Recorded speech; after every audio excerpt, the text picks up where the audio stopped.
नमस्कार, बहुत स्वागत आप सभी का। आप देख रहे हैं आपका प्रोग्राम कॉफी पर कुरुक्षेत्र। मैं हूं सौरभ शर्मा, रोज की तरह आपके साथ। वो प्रोग्राम आपका जब बातें करते हैं बिल्कुल खुल्लम खुल्ला वो बताते हैं आपको जो कोई और आपको नहीं बताता है।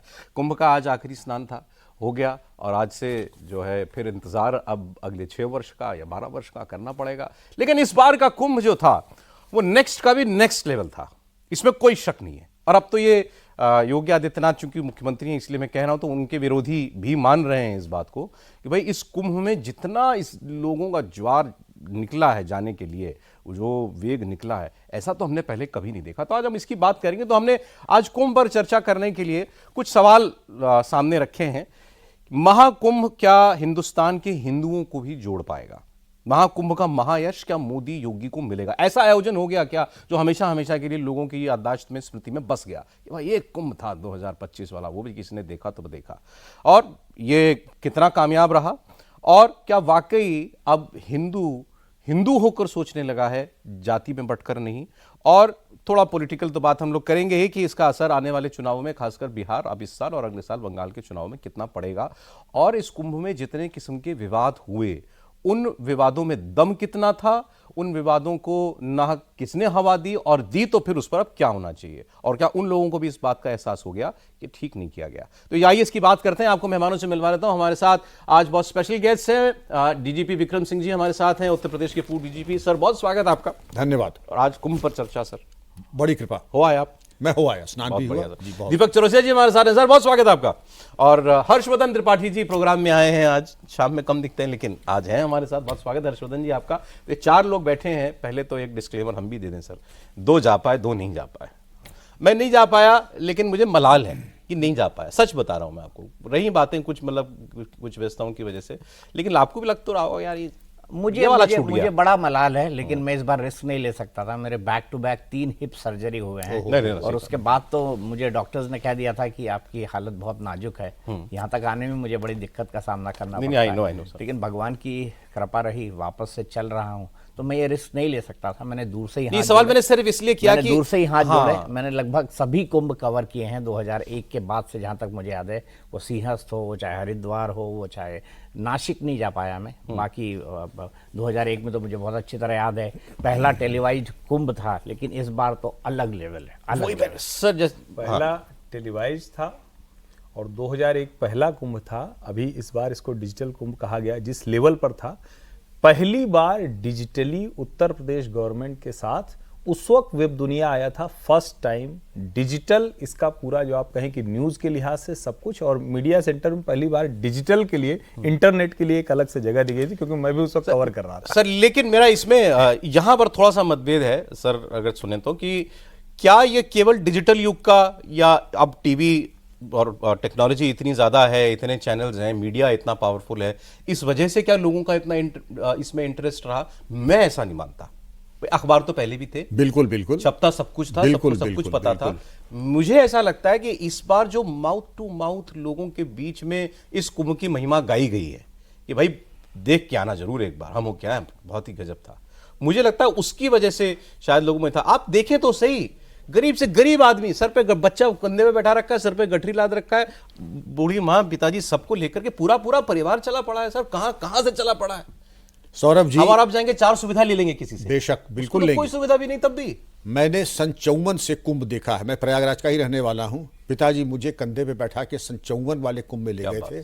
उसके बाद आईपीएस में आ गया, 4 कुंभ करवाए हैं घोड़े पे बैठ करके। स्नान जीवन में पहली बार इस बार किया है, क्योंकि ड्यूटी में रहते वक्त यह संभव नहीं था कि स्नान करके, करवाना मेरा काम था, किया कभी नहीं। लेकिन जीवन पहली बार सपत्नीक मैंने स्नान का आनंद लिया। और आप कहना सही है, वर्ड ऑफ माउथ का जो पब्लिसिटी है, इसका कोई मुकाबला नहीं है। वो आपकी जो है खरे सोने के बराबर है। बाकी तो मीडिया मैनेजमेंट है, इंफॉर्मेशन, डिसइंफॉर्मेशन, मिस इन्फॉर्मेशन हो सकती है। लेकिन अगर गरीब से गरीब, अमीर से अमीर, तब हम देखते थे अपने शैशव काल में, जो गांव के गरीब से गरीब होते थे, लैया चना गुड़ और आटा आलू लेके आते थे सीधा वहीं गंगा जी किनारे पे। आज सबसे संपन्न, साधन संपन्न जो है, चार्टर प्लेन वाले, वो भी गए, शंकराचार्य भी गए, गरीब से गरीब भी गए।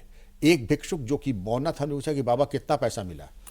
उनका पुत्र, मुझे 3000 रुपये मिले। तो हमने कहा क्या करेंगे उसका? उनका कर क्या दे, कल भंडारा करा के खिचड़ी खिला दी साधुओं को। आप भाव तो देख लें कि सर्वस्व राजा हर्षवर्धन ने एक तो दान किया था, अरे एक इन्होंने, देखिए सब लोग किस त्याग और तपस्या, किस उस वातावरण में बिल्कुल उत्प्रेरित होकर के दूसरे लेवल पे आकर के दान, पुण्य और सत्संग। लेकिन हाँ, बहुत लोगों की दूसरी भावना, जाकी रही भावना जैसी, प्रभु मूरत देखी तिन तैसी। तो अब इसके बारे में चर्चा हम लोग करेंगे प्रोग्राम में, लेकिन ये एक अभूतपूर्व कुंभ था और आपने सही कहा, इसका जो दूरगामी परिणाम होंगे सकारात्मक। आपसे किसी ने पूछा आप किस जात के हैं, वहां आपको स्नान करने का मौका मिला, आपने अंबानी के बगल में, अंबानी को तो मिला, आपको नहीं मिला, आपकी जात क्या है? तो जात बिरादरी को ऐसा झाड़ू लगा कि जैसे गधे के सर से सींग गायब हो जाती है ना, कि जब शंकराचार्य और भिक्षुक एक स्थान पे, मोदी जी और याचक एक घाट पे, अब बाकी सब एक घाट पे स्नान कर रहे हैं, तो जो संदेश गया 100 सोनार की 1 लोहार की। तो जात बिरादरी तो भूल जाइए, इससे सबसे बड़ा करारा तमाचा उनके गाल पे पड़ा जो जात बिरादरी ढूंढते थे हमारे समाज में। हमारे यहाँ तो गांव के संदर्भ में आप भी हैं, मैं भी हूँ, दीपक सर भी हैं। हमारे यहाँ किसी को दूसरे बिरादरी का अगर हो बड़ा है तो कक्का बाबा ही कहेंगे, नाम लेके नहीं बुलाएंगे, नाम लेके नहीं बुलाएंगे। लेकिन ये हमारे राजनेता कुछ भी कहते हैं, और राजनेता की कल्पना शक्ति, नाम तो देखिए, कुंभ और बढ़ा दिया जाए जैसे ये कोई महोत्सव है। ये तो भाई बृहस्पति, सूर्य और चंद्र की ग्रह दशा के ऊपर चलता है, उनकी गणना से हमारी इच्छा के अनुसार थोड़ी ही कि कुंभ हमने घटा दिया, कुंभ हमने बढ़ा दिया। लेकिन वाह, उनकी विद्वता को भी प्रणाम। वही नेता जिन्होंने कहा कि कुंभ बढ़ा दें, अखिलेश यादव, वो पहले ये कह रहे थे कहां से आ गए भाई इतने करोड़ लोग, ट्रेनें तो खाली जा रही हैं, गोरखपुर की बस में बैठ के देख लो, सीट है, कोई बैठा ही हुआ ही नहीं है, और आप कह रहे हैं इतने करोड़ लोग आ गए। बाद में उनको कहना पड़ा कि सरकार कम बता रही है। सौरभ जी, ज्यादा लोग जा रहे हैं। मैंने 4 कुंभ तो कराए हैं। जो मैंने आपके आखिरी जो अमृत स्नान था, बसंत पंचमी के पहले अमृत स्नान नहीं, एक एवरेज को जब बिल्कुल मेला समाप्त हो गया था, कदाचित मैं आपको बात बता रहा हूं 22 तारीख की, 22 तारीख को जैसी भीड़ मैंने देखी वो हमारे काल में मौनी अमावस्या में भी नहीं होती थी, जब मेला बिल्कुल उतर चुका था, अखाड़े जा चुके थे, कुछ ही लोग बाकी, लेकिन जो अपार भीड़, जनसमूह, और जिस तरीके से हम लोग भगवान नाम का जाप करते हुए घंटों पैदल चल करके गए, स्नान किया, आनंद लिया, और उसमें भी वहां पर जिस तरीके का था, पूरा सोसाइटी का क्रॉस सेक्शन वहां मौजूद, दरिद्र से दरिद्र, संपन्न से संपन्न, यहां तक कि एक माता जी का हीरे का नेकलेस गिर गया था नीचे स्नान के दौरान, किसी ने जा करके, हमारे नाविक भाई ने निकाल करके दे दिया। अच्छा। माता जी ने उसको 5 देने की कोशिश की, नहीं माता जी आज कुछ नहीं लूंगा। अच्छा, आप ये देख लीजिए, ये भाव देख लीजिए आप। तो ये अब भाई इस बार ऐसा क्या गजब हो गया? व्यवस्था बहुत जबरदस्त थी या कुछ और ऐसी बात थी कि भाई ये कुंभ लोगों को ये अवसर छूट ना जाए, ये मन में बात थी? देखिए, मुझे लगता है कि जब हम कुंभ की बात करते हैं और विशेष करके इस कुंभ की, तो बरसों बरस अब इसका उदाहरण दिया जाएगा। लोग चर्चा करेंगे कि हाँ भाई इस कुंभ में मैं शामिल हुआ था। और वो तो कहा ही जाता है ना कि माघ मकर गति रवि जब होई, तीर्थ पति हुआ आप सब कोई। तो ये तो सबको पता है कि पौष पूर्णिमा से शुरू होगा, माघी पूर्णिमा तक चलेगा, जो कल्पवास और सन्यासी वो सब हैं, और माघी पूर्णिमा से महाशिवरात्रि, ये स्थानीय लोग और उसके आसपास, क्योंकि विक्रम सर भी वहीं प्रयाग के हैं, मैं भी वहीं का हूं, तो ये अच्छे से हम लोग जानते हैं कि उसके बाद वो स्थानीय लोगों का मेला रह जाता है, चाहे माघ मेला हो या कुंभ मेला हो। इस बार सबको लग रहा था कि ये अद्भुत अलौकिक इस वजह से भी है कि संपूर्ण विश्व की निगाह इस पर है। अब जब मैं कह रहा हूं संपूर्ण विश्व की निगाह है, तो जरा सोचिए, 22 जनवरी को अयोध्या की प्राण प्रतिष्ठा हुई, उसके पहले काशी में विश्वनाथ धाम बन गया, मिर्जापुर में विंध्याचल मैया का धाम, विंध्यवासिनी देवी का धाम बन रहा है, और ये सब होते हुए हिंदू अपने आंख से देख रहा है। तो मैं इसको एक ही बात कहता हूं कि हिंदू चेतना का प्रवाह था जो चल रहा था। ये किसी का ये नहीं था कि कौन सा व्यक्ति, कौन सा गांव, कौन सा शहर, ये हिंदू चेतना का प्रवाह था, जिसमें हर किसी को लग रहा था कि अच्छा मैं हिस्सा बनूं, अरे ऐसे कैसे हो सकता है कि मैं ना बनूं। तो वो बनने के लिए निकल पड़ा था। और मैं फिर कह रहा हूं, जिनको भी अलग अलग तरह की बात करना है करें, मैं उस कुंभ को, उस माघ मेले को अपने बचपन से देखता आया रहा हूं, और 2001 से मैंने, और सारे नहीं, दीपक सर ने तो सारे किए, मैंने सिर्फ प्रयाग के कुंभ कवर किए और बाकी नहीं किए हैं। ये मतलब किस स्केल पर ले जाकर सरकार ने इसका आयोजन किया था उसकी कोई कल्पना नहीं कर सकता। और एक बात और समझिए, लोग कह रहे हैं कि अच्छा इतने की किया तो इतने लोग आ गए, चूंकि इतना सुंदर आयोजन था इसलिए वो संख्या लगातार बढ़ती चली गई। इसका जिक्र भी हम लोग करना चाहिए, क्योंकि अब कुंभ समापन की ओर है, तो इसका जिक्र हम करें कि अगर जो लोग 13 तारीख को पौष पूर्णिमा से आए, 14 को मकर संक्रांति किया, या उसके बाद 29 को मौनी, अगर वो व्यवस्था, वो इंतजाम नहीं दिखता तो उनको लगता है कि अरे अब तो ठीक नहीं है। अरे भाई टॉप 20 एयरपोर्ट में 2019 में बना वो एयरपोर्ट, वरना तो एयरफोर्स के हवाई अड्डे में होता था, बस की तरह से निकल के चले जाते थे, एयरफोर्स वाला पूछता था कहां जाना था, कार्ड दिखा के तब अंदर जाओ। अब वो एयरपोर्ट बन गया, 6 एरो ब्रिज वाला अकेला एयरपोर्ट है यूपी का। और वहां क्या स्थिति थी?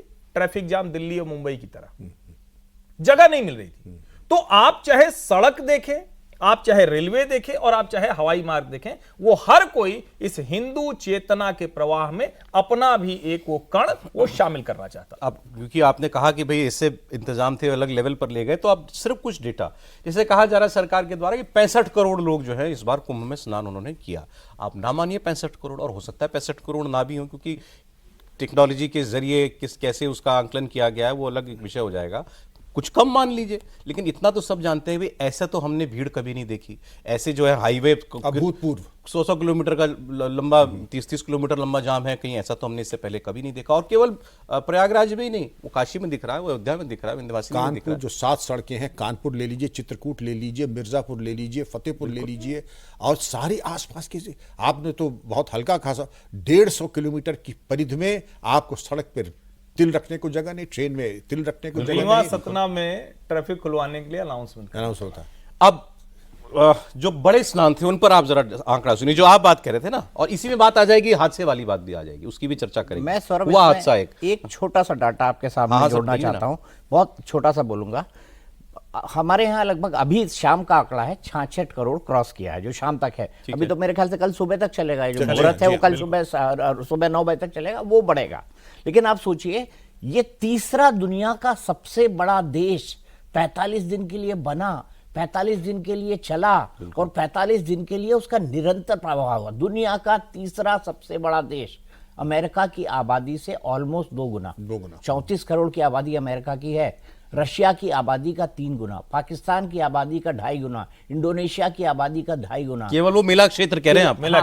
केवल मेला क्षेत्र, उत्तर प्रदेश का 76वां जिला, 76वां जिला। और मैं तो कह रहा हूं दुनिया का तीसरा सबसे बड़ा राष्ट्र बना। और इसके अलावा 2 वो लोग जो कहते थे ना, जिनके यहाँ पे कभी सूरज अस्त नहीं होता, ब्रिटेन वाले, उनकी आबादी से 10 गुना। और एक और सुपर पावर फ्रांस है, उसकी आबादी से 15 गुना। इतने लोग आना, इतने लोगों का चले जाना, इतने लोगों का मतलब ये this is just a miracle. Logistics सोचिए ना, आप अभी बोले तो मैं इमेजिन कर रहा हूं, सड़कों पे इतने लोगों का आना जाना, आपका पब्लिक ट्रांसपोर्ट सिस्टम, आपका रेलवे, आपकी बस, एयरपोर्ट तो चलिए, कितना लोग इस्तेमाल कर रहे होंगे। मैं ऐसे कई लोगों को जानता हूं जो 1.5 हजार किलोमीटर गाड़ी चला के अपने वृद्ध माँ बाप को लेकर 1.5 हजार 2 हजार किलोमीटर लोगों ने गाड़ी चलाई है। मेरा एक दोस्त था, मैं 1000 किलोमीटर चला के जा रहा हूं, कुछ व्यवस्था करा देना। मैंने बोला भाई मैं व्यवस्था कराऊंगा तो तुझे ज्यादा दिक्कत होगी, तू मत इस चक्कर में पड़ा ही मत, चुपचाप पैदल चल, चुपचाप जा, भगवान शिव का जाप कर। और ये वीआईपी कल्चर, आप लोगों को लगता है वीआईपी कल्चर बड़ा अच्छा है, बट एक बार वीआईपी की जब एम्बेसडर भीड़ में फंस जाती है ना, और जब पब्लिक गरियाने लगती है ना सौरभ, तो मैंने ऐसे कई सिचुएशंस अरे वीआईपी कल्चर इस कुंभ में जो है बड़ा, उसकी आलोचना की अखिलेश यादव जी ने, बाकी लोगों ने कहा कि भाई इसकी वजह से मौनी अमावस्या वाले हादसा भी वीआईपी कल्चर की वजह से था। हुआ होगा, मैं कहता हूं वीआईपी कल्चर, वीआईपी प्रोटोकॉल लेने वाली बहुत सारे लोग रहे होंगे, लेकिन वो केवल यही थोड़े ही हैं, वो तो हमारी एज ए सोसाइटी प्रॉब्लम है। हमें हर जगह एक वीआईपी ट्रीटमेंट चाहिए, औरों से अलग कुछ चाहिए, हम कहीं लाइन में लगना ही नहीं चाहते, तो वहां तो भाई 10 किलोमीटर चलना पड़ता है। स्टेटस है, तो वो तो उसके लिए मैं कह रहा हूं, केवल व्यवस्था को दोष क्यों देना, वो हमारी प्रॉब्लम है खुद सबकी। नहीं सौरभ जी, प्राइम मिनिस्टर जाएगा, उनका प्रोटोकॉल रहेगा, मुख्यमंत्री जाएंगे, प्रोटोकॉल रहेगा।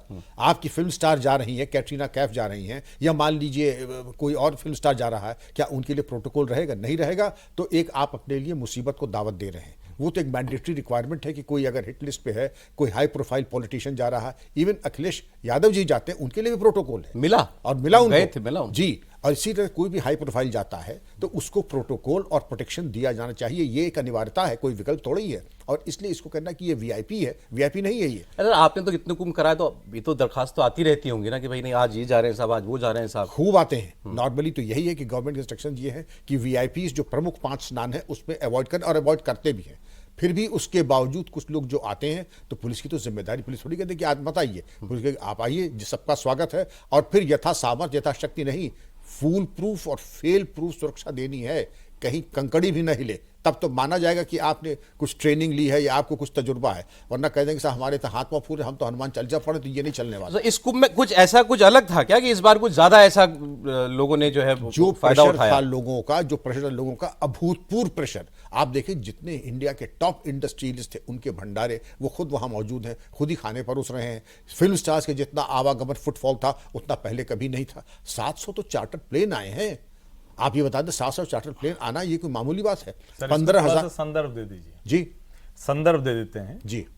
अंबानी जी के पुत्र का जब विवाह समारोह हुआ था तो उससे ज्यादा चार्टर्ड प्लेन जितने जामनगर में उतरे थे उससे ज्यादा प्रयागराज के हवाई अड्डे पर अब और उतरे, बता संदर्भ देने के लिए। ऐसा कुछ नहीं आपको लगता कि इससे अव्यवस्था हुई कुछ वहां बिल्कुल पर? नहीं, सवाल ही नहीं उठता है। अव्यवस्था होने में फ्लैश ऑफ अ सेकंड, और अभी तो जांच चल रही है। हो सकता है कि आज के स्नान के समापन कल तक सुबह तक चलेगा, उसके बाद हो सकता है जांच में कोई और तथ्य पुलिस के पास आए हों, विवेचना में। और लेकिन मैंने जाकर के देखा, मैं अपने को बड़ा व्यवसायिक दक्ष मानता हूं, बहुत कॉम्पिटेंट मानता हूं, लेकिन जो मौजूदा इंतजाम है प्रशांत कुमार डीजीपी का, भानु भास्कर एडीजी का, वैभव कृष्ण डीआईजी का, मैं समझता हूं कि मैं केजी का स्टूडेंट भी उनके सामने नहीं हूं, वो तो पोस्ट ग्रेजुएट है मेरे सामने। ये ऐसा भी नहीं होगा। ऐसा ही है, ऐसा ही है, क्योंकि मैं उनके जज्बे, हर आदमी आप कह के बात कर रहा है, किसी का कोई कूल नहीं खो रहा है। हाँ, ये तो और हर आपने देखा कितने शिष्टाचार से, कसम मैं भी सुबह उठाता कि भगवान आज मैं क्रोध नहीं करूंगा, शाम के 6 बजे तक आप खुद समझ सकते हैं कि मेरी क्या हालत होती होगी, कि मैं प्रण पूरा कर पाता था या नहीं कर पाता था। नहीं नहीं, तो यहां से हमारे यहाँ से लोग गए, उन्होंने बताया भाई अब पुलिस, जैसा खासकर पुलिस वाले, पुलिस कर्मियों को हमने इतना विनम्र, इतना पेशेंस के साथ लोगों से बात करते हुए, डील करते हुए, वो कह रहे हमने तो कभी नहीं देखा जितना हमने महाकुंभ में देखा, जहां सबसे ज्यादा दबाव था। वो भी उत्तर प्रदेश पुलिस, वो भी उत्तर प्रदेश पुलिस, जो बिहार और उत्तर प्रदेश पुलिस मालूम कुख्यात और विख्यात रही है। लेकिन सौरभ में वो एक आदमी पुलिस वाला जो खड़ा है, उसके पास एक दिन में 1000 आदमी आ रहा होगा पूछने के लिए, भाई साहब यहाँ कैसे जाएं? और सबको उत्तर दे रहे हैं मुस्कुराते हुए। दीपक सर, उत्तर प्रदेश पुलिस दुनिया में कहीं किसी से 19 नहीं है, 21 ही पड़ेगी। ये बात दूसरी है कि हमारा ग्लैमर कोशेंट 0 है, नेगेटिव है। अब तो बहुत बढ़ गया सर, अब तो बहुत बढ़ गया, ऐसा ना कहिए। अब तो- मैं ये कह रहा हूँ, मोदी जी ने मैं सिर्फ छतरपुर में एक जो छोटा सा, कहा, यूपी पुलिस की बड़ी प्रशंसा की उन्होंने। जी हाँ। आप बोलिए। एक मैं संदर्भ इसलिए कह रहा हूं क्योंकि ये बात चर्चा नहीं हो रही है। हाँ।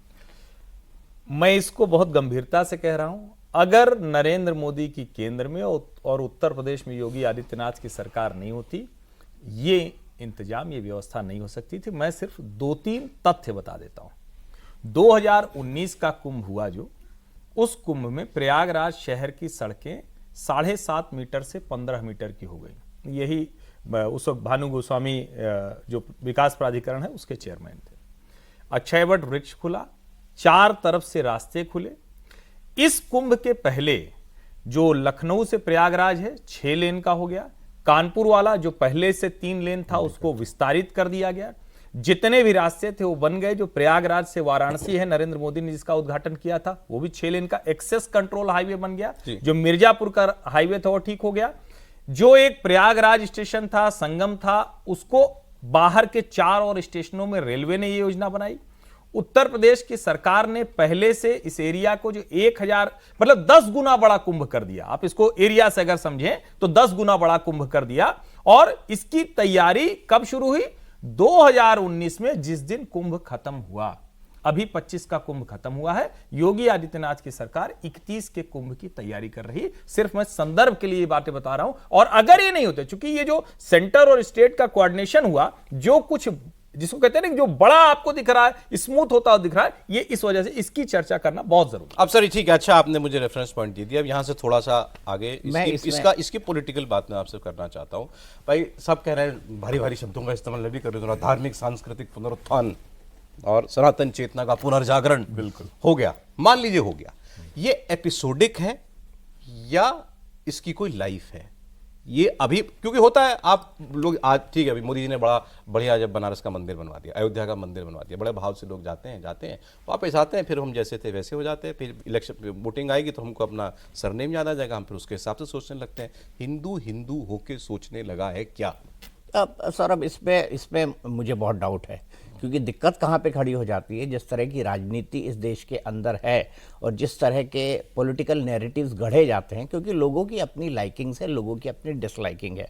मैं हर्षवर्धन जी की बात से 100% एग्री करता हूँ कि मोदी जी और योगी जी हैं तो इस तरह का भव्य कुंभ हुआ है, और जब से प्रधानमंत्री नरेंद्र मोदी आए हैं तो राइट विंग की तरफ एक झुकाव, दक्षिण पंथ की तरफ एक झुकाव, सनातन की एक तरफ एक झुकाव। मुझे तो बहुत अच्छी तरह याद है ना, तिलक लगा के कहीं चले जाओ तो कई दफ्तरों में दिक्कत होने लगती थी, कई ऑर्गेनाइजेशंस के अंदर दिक्कत होने लगती थी, लेकिन वो वक्त अब कल की बात हो गई है। लेकिन आप सिर्फ इसके आधार पर ये मान लें कि हिंदू क्या अब पूरा एकजुट हो गया है, एक साथ खड़ा हो गया। मैं पॉलिटिकल टर्म्स के अंदर बात कर रहा हूं, मैं रिलीजियस धार्मिक टर्म के अंदर नहीं बात कर रहा हूं। धर्म बहुत बड़ा शब्द है, धर्म गीता में कहा गया है, धर्म वो है जो धारण किया जाए, जो मनुष्य का वास्तविक कर्तव्य हो। तो धर्म एक बहुत विस्तारित और विस्तृत चीज है, लेकिन सवाल है हमारे यहाँ पर पंथ की राजनीति होती है, हमारे यहाँ पर जाति की राजनीति होती है, उसका भी एक बड़ा सेक्शन है।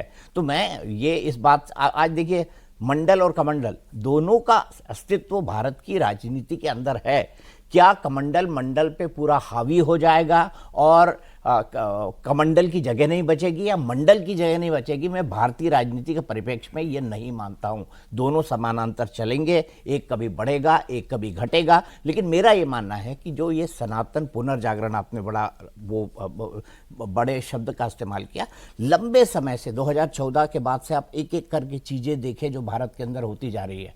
जैसे प्रधानमंत्री का खुद गुफा में जाकर तपस्या कर लेना 2019 के अंदर, हर चाहे महाकाल हो, चाहे उज्जैन, माफ कीजिएगा काशी हो, चाहे अयोध्या हो, चाहे मिर्जापुर हो, चाहे छतरपुर का बागेश्वर धाम देख लीजिए, बागेश्वर बालाजी देख लीजिए, यहाँ पर हमारे जो राजनीतिक सत्ता के प्रतीक है उनका जाना, इससे धर्म की तरफ लोगों का झुकाव बढ़ रहा है। ये मैं निसंदेह मानता हूं। सनातन के जो हम सब बोलते हैं गंगा जमुना सरस्वती का संगम है, हमको किसने बताया सबसे पहले? कि मेरे फादर इलाहाबाद यूनिवर्सिटी से पढ़े थे, वहाँ के वो ग्रेजुएट थे बहुत 1950s के ज़माने के, तो वो बताते थे। तो उनने किससे सुना? उन्होंने अपनी माँ से सुना। वो पढ़ी लिखी थी? नहीं पढ़ी थी। तो जो वर्ड टू माउथ पब्लिसिटी है ना, यही सनातन के मूल के अंदर है। लेकिन राजनीतिक टर्म्स में मैं ये कहूँ कि मोदी योगी को पॉलिटिकल डिविडेंड मिलेगा, ये तय नहीं है। बिल्कुल पॉलिटिकल डिविडेंड मिलेगा, लेकिन उसके समानांतर भी एक राजनीति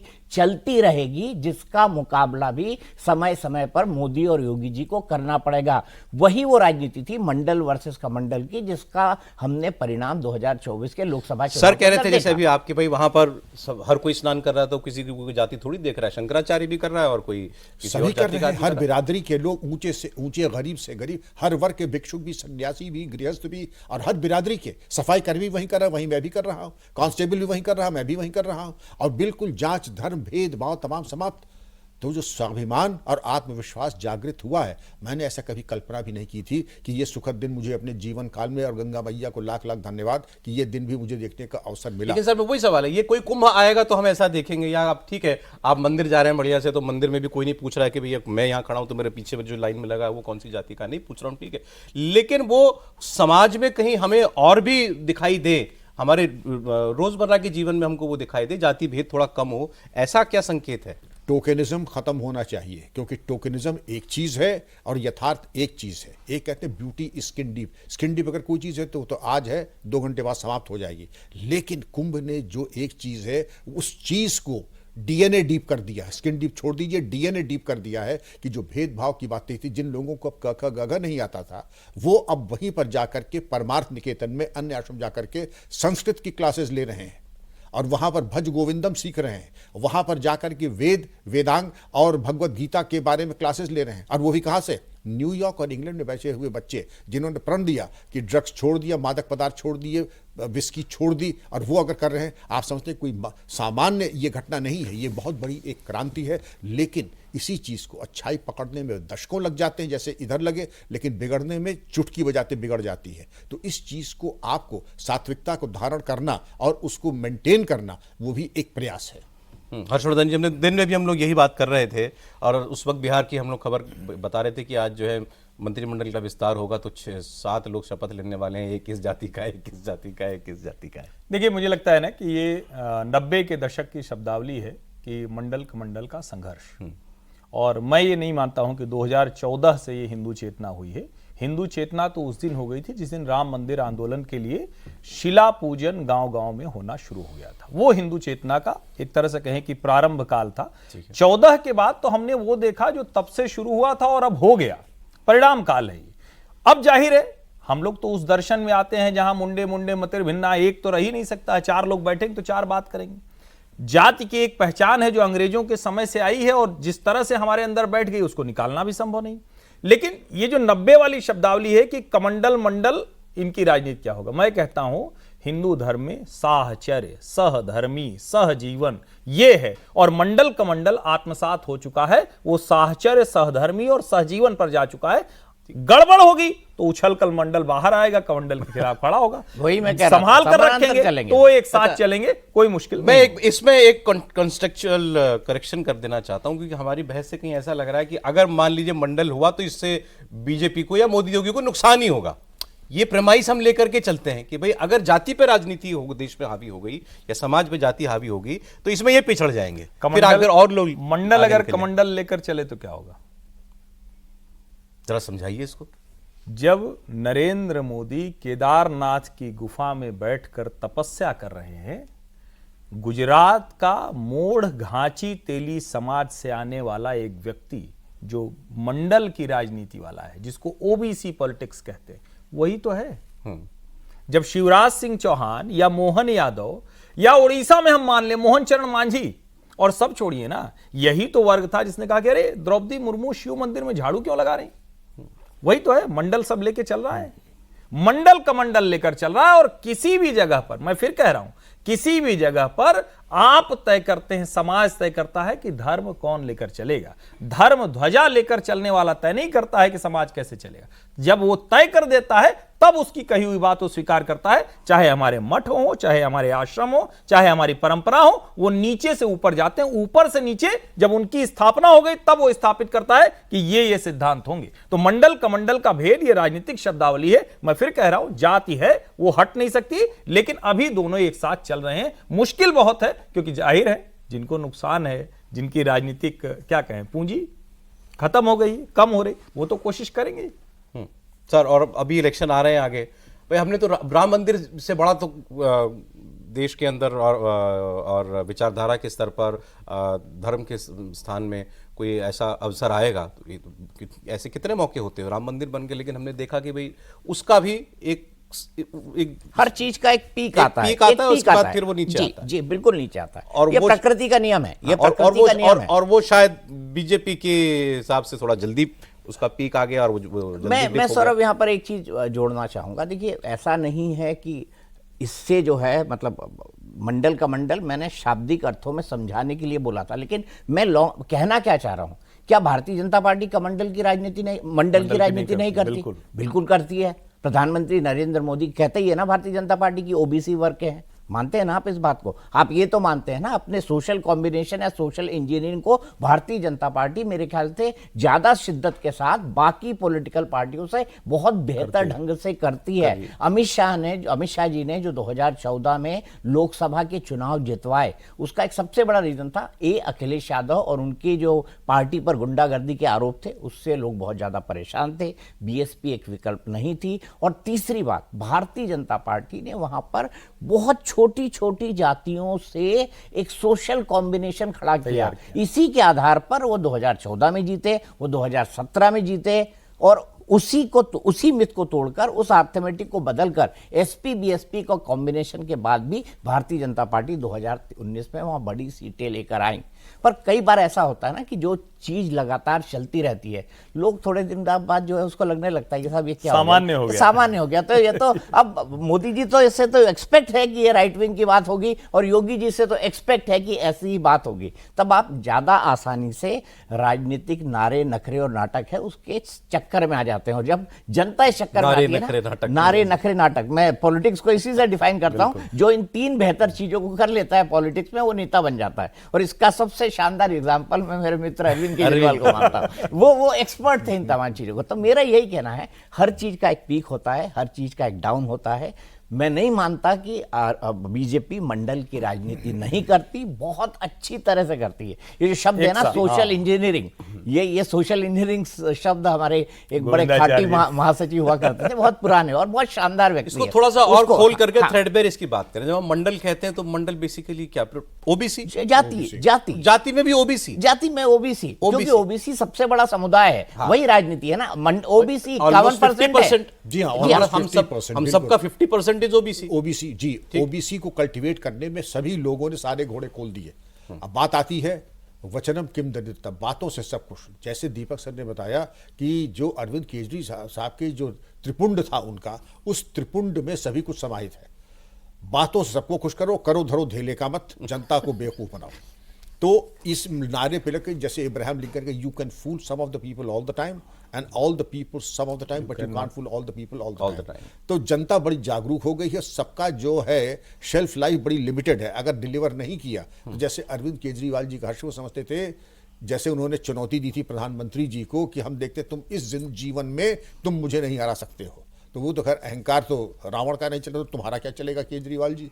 अब आप सामने आ जाते हैं कास्ट पॉलिटिक्स, जैसा कि सभी विद्वान पहले से कहा, ये खत्म होती नहीं है ये, और इसमें प्राण ऊर्जा और ऑक्सीजन देने वालों की कमी नहीं है।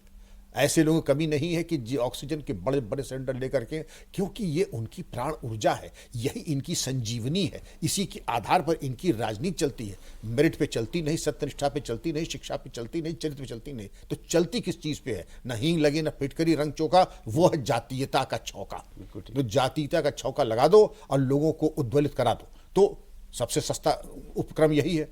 तो उसके चलते आप दीपक सर ने बिल्कुल सही कहा, ये आसानी से क्या, ये जाने वाला ही नहीं है, क्योंकि ये बिल्कुल गहरा हमारे अंदर बैठ कर चुका। लेकिन जो अच्छे पुराने समझदार अनुभवी लोग हैं, उसको अपनी दिशा में कैसे मोड़ सकते हैं सकारात्मक तरीके से डिलीवर करके, क्योंकि डिलीवर नहीं करेंगे तो जनता टकटकी लगा के देख रही है। अगर आपने 12 महीने में डिलीवर नहीं किया, समझ जाएंगे आप भी ढप्पोर शंख हैं, बातें 9 लाख की करते हैं, डिलीवर 0 करते हैं। अच्छा, कैसे राजनीति बदलती है, आपने बड़ा अच्छा बताया कि भाई नारे, नखरे और नाटक, और इसके साथ साथ आरोप या तोहमत। नारे, नखरे, नाटक, तोहमत, चौथा शब्द चलिए मैं इसमें जोड़ता हूं सर। तोहमतें जब बदल जाएं, जैसे हम लोग दिन में भी हम लोग कह रहे थे कि आजकल कम सुनाई देता है भारतीय जनता पार्टी के लिए कम्युनल फोर्सेस, बिल्कुल कम्युनल लोग हैं आजकल। कम्युनल की जगह क्या आ गया है? पिछड़ा विरोधी, दलित विरोधी, ये पिछड़ों का दुश्मन है।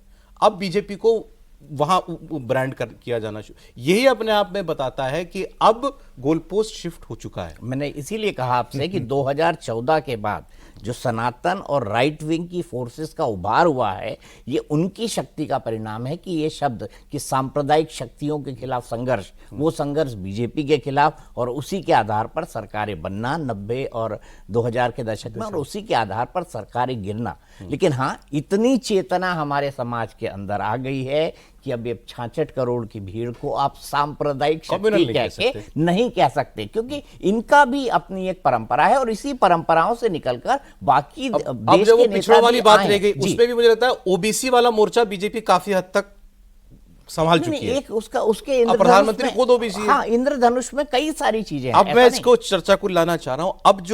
अब जो धड़ा बचा है सबसे बड़ा, वो बचा है दलित। और आप आज देखिए सर, सारी लड़ाई उसी के लिए है। बाबा साहब अम्बेडकर का नाम कितने लोग लेते थे इससे पहले? मैं कहता हूं 2 साल से पहले कितने लोग लेते थे? जितना हमने 2 साल में सुना है पिछले, इससे पहले मैं कभी नहीं सुना। आज हर पार्टी लेकर के बैठी हुई बाबा साहब के नाम को लेकर के। मेरे मुंह से ना कुछ निकल, अमित शाह जी फंस गए थे पार्लियामेंट में बोल करके, तो मैं वैसी बात नहीं करना चाह रहा। लेकिन बात सही है कि आप लिटरली लोग बाबा साहब के नाम की माला क्यों जपने लगे हैं, और क्या वो लास्ट फोर्ट्रेस है जो बीजेपी को फतेह करनी है? मैं सिर्फ इतना सा कहना चाहता हूं, भारतीय जनता पार्टी और आरएसएस की एक कमजोरी रही है कि जिस बड़ी संख्या में उसको दलित समाज को अपने साथ जोड़ना था, वो उसमें असफल रही है। ये दलित समाज का वोट बैंक बहुत बड़ा है, 20% है सर समाज का। वो बहुत बड़ा है। और दूसरी जो मुस्लिम है, वो कभी भारतीय जनता पार्टी और आरएसएस के साथ परंपरागत तरीके से नहीं आ सकते। तो ये 2 बड़े वोट बैंक है जो क्यों एक शब्द खराब किया? एक शब्द क्यों खराब किया आपने? नहीं, वो कभी भी भारतीय जनता पार्टी के साथ नहीं आ सकते। चलिए ये क्या परंपरागत की जरूरत नहीं थी। हाँ, मैं ये कह रहा हूं, तो ये दो बड़े वोट बैंक है जिसमें लोगों को उम्मीद दिखाई देती है। उनको लगता है ये एनमास हमको मिल जाए, इसका एक बड़ा सेक्शन मिल जाए, वहां के जाति की कॉन्स्टिट्यूएंसी में हमारे कैंडिडेट का कुछ मिल जाए, वो एक विनिंग कॉम्बिनेशन बन सकता है। यही लोगों का है, इसीलिए सब उनको बाबा साहब अम्बेडकर भी याद आता है, इसीलिए उनको बाकी चीजें भी आती है, और इसीलिए इस पॉलिटिकल नैरेटिव को गढ़ा जाता है और बनाया जाता ओबीसी है। इतना बड़ा चंक है कि वो उसमें कुछ की कुछ एफिलिएशन होंगी, कुछ लोग किसी तरफ अपना झुकाव रखेंगे, और वो वक्त वक्त पर उसमें लोग जो है कोशिश करते रहेंगे, इस धड़े को ऐसे कर लो, इस धड़े को ऐसे। लेकिन दलित के साथ, दलित समाज के साथ जो है आपका जुड़ाव अगर है तो है, और नहीं है तो नहीं है। और ये भी पिछले चुनाव ने हमको बता दिया कि वो जरा सी आहट पर, अपने अधिकार पर अगर कहीं खतरा दिखेगा तो फिर वो बख्शेगा नहीं आपको। देखिए, इसमें राजनीतिक तौर पर ओबीसी में एमबीसी और ईबीसी पहले ही आ चुका है। उसको अगर हम दीपक सर से थोड़ा शब्दावली लें तो मंडल विद इन मंडल हो गया है, तो वो एक चीज हो गई। और वो किधर है? वो अलग अलग है, वो एक खांचा नहीं है। एक कोई मतलब किसी एक के साथ नहीं। दूसरा क्या है, जब हम अनुसूचित जाति कहते हैं तो अनुसूचित जनजाति वाला जो खांचा था वो नरेंद्र मोदी ने गुजरात से शुरू किया और यहां तोड़ दिया। गुजरात, मध्य प्रदेश, राजस्थान, छत्तीसगढ़, झारखंड में आकर जब एक बड़ा आदिवासी नेता शिबू सोरेन और उनका परिवार मिल गया तो नहीं तोड़ पाया, फिर वहीं आ गए, back to square one, Jharkhand में पहुंच गए। ये क्या हुआ? इसका मतलब आप ये राजनीति करते हुए आपके मजबूत चेहरे दिखेंगे तो वो असर करेगा, नहीं दिखेंगे तो नहीं असर करेगा। ये अनुसूचित जाति वाले में जाटव अभी मायावती जी के साथ है, दूसरे सारे वर्ग वो अलग अलग लोगों के साथ जा चुके हैं। वाल्मीकि समाज पहले भी भारतीय जनता पार्टी के साथ आ गया था, बाकी भी आ गए हैं। बाकी कोई पासवान किसी और के साथ, दूसरे किसी और के साथ। तो एक तरह से कहें कि अब सब में थोड़ा थोड़ा बंटवारा है। 4 इलेक्शन क्या बताते हैं उसी वोट के बारे में जो आप बात कर रहे हैं? नेशनल इलेक्शन 24 का और उसके बाद के 3 विधानसभा चुनाव जो बीजेपी जीती। देखिए, मुझे साफ दिखता है कि ये हिंदू राजनीति के समावेशी होने का एक तरह से कहें कि उसकी स्थापना है। अच्छा, हिंदू राजनीति हमेशा माना जा रहा था कि किसी को बाहर करके होती है, और ये बीजेपी के लिए, संघ के लिए बहुत कठिन था। 2021 की अखिल भारतीय प्रतिनिधि सभा में सरसंघ चालक डॉक्टर मोहन भागवत ने कहा, एक कुआं, एक श्मशान, एक मंदिर। 2021 से 25 में अभी उन्होंने कहा, जल साथ में साझा, मंदिर साथ में साझा, श्मशान साथ में साझा। ये सामान्य बात नहीं, और आप बार बार कुंभ से जोड़ रहे हैं। तो एक तो जब खत्म करने लगेगी तो मुझे बताइए, कुंभ पे कुछ लाइनें लिखी हैं, मैं पढ़ूंगा।